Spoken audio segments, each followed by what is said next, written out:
बिस्मिल्लाहिर्रहमानिर्रहीम। अस्सलाम वालेकुम नाज़रीन व सामीन। आज की रेसिपी बहुत ही सिंपल तरीके से आपको बताने लगा हूँ।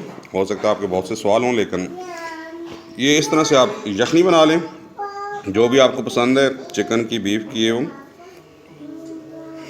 इस तरह से आपने चिकन को बॉयल करके श्रेड कर लेना और ये थोड़ा क्रिस्पी होना चाहिए।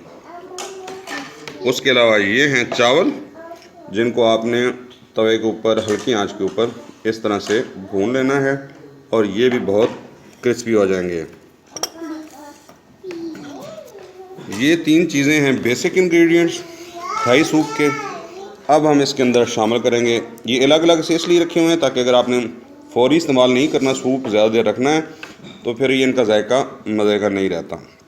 ये हमने सूप के अंदर जितना आपको पसंद है उतने आपने राइस डाल लेने हैं। उसके साथ आपने शामिल कर लेना है चिकन,